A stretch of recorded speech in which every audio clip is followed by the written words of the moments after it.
Have you ever walked into your living room and felt like something just wasn't right, but you couldn't quite put your finger on it? Perhaps it's the furniture arrangement or the color scheme, or maybe it's just the clutter that's weighing down the space. Today, I'm going to discuss 3 important elements of living room and how exactly they should be to immediately enhance the aesthetic of the space. Welcome to Faran Interior. This is Atefeh.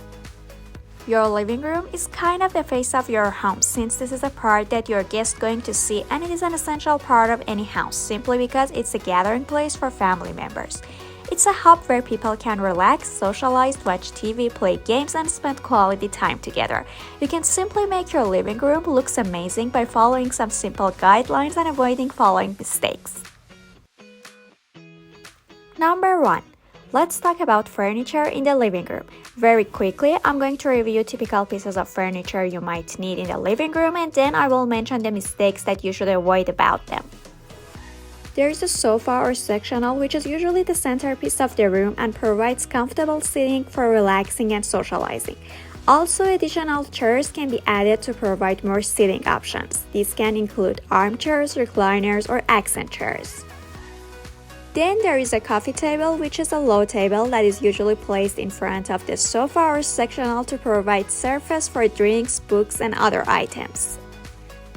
We can have an entertainment center in the living room. This can include TV stands, media console, or wall-mounted TV that provides entertainment for the room. And of course, bookshelves or cabinets that give storage for books, games, or other items that you want to keep in the living room. Now let's review the things that may go wrong while you are designing the layout of furniture. Overcrowding.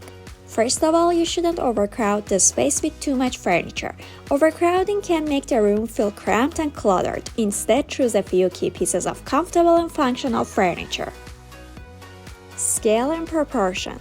Secondly, you shouldn't ignore the scale and proportion of furniture and the amount of space that you get. Just make sure that the size of your furniture is appropriate for the size of your room. The flow of the space. Then there is a problem of not considering the flow of the space. The layout of your furniture can have a big impact on the flow of your living room. Make sure to arrange your furniture in a way that allows for easy traffic flow and conversation. To be more exact, there should be breathing space around each piece of furniture that allows mobility and accessibility. In your living room, there must be plenty of space for people to move around without bumping into furniture or feeling cramped. Pushing furniture against the walls. It's a common misconception that pushing furniture up against the walls makes a room feel more spacious. However, this can make the room feel disconnected and uninviting. Instead, try floating your furniture away from the walls to create a more intimate and cohesive seating arrangement. Even if you're dealing with limited space, it's still essential to leave some room behind the furniture. Let's say a minimum of 3 feet, almost 92 centimeters, is recommended. In really small spaces, you should go for a minimum of 2 or 3 inches of distance between the furniture and the wall. This ensures that the space is optimized without compromising functionality or aesthetics. I mean, avoid attaching furniture directly to the wall at all costs. Forgetting about function. While style is important, it's also important to consider the function of your living room. Make sure your furniture arrangement takes into account the activities you'll be doing in the space, such as watching TV, reading, or entertaining guests. Overmatching furniture. When it comes to choosing furniture, being matchy-matchy is not an answer anymore. Matching furniture sets used to be popular, but now it's considered outdated. Mixing and matching different furniture styles and materials can create a more interesting and flexible look. Of course, you should be careful about the colors that you are adding to your living room. I'm gonna have another whole video about colors and color palettes. Number 2. Rugs. Rugs are a popular and practical addition to a living room. They can provide warmth, comfort, and style to a space. Moreover, it can help define a specific area of living room, such as a sitting area or conversation zone. However, when it comes to choosing and placing rugs, many people make common mistakes that can detract from the overall look and feel of the room. I'm gonna discuss some of these mistakes and provide tips on how to avoid or fix them. One of the most important things about choosing a rug is its size. The size of your rug depends on the size of your living room, the function of the space, and of course the furniture layout. First, let's review the relationship between rugs and furniture. You can have all furniture legs on the rug. For a cohesive and balanced look, you can place all the legs of your furniture on the rug. This works well for larger rugs that can accommodate all the furniture in the room. Make sure to center the rug under the furniture to create a symmetrical look. Front furniture legs on the rug. Another option is to place the front legs of your furniture on the rug. This works well for smaller rugs. It can also help create a more open and spacious feel in the room. No furniture legs on the rug. If you have a beautiful hardwood flooring or you want to showcase a unique rug design, you can place the rug in the center of the room with no furniture legs on it. This also works well for the rug that can serve as a focal point in the room. Also, the main function of your living room plays an important role in the size of a rug. For example, if you want a cozy space for lounging and watching TV, then a smaller rug might be a more appropriate choice.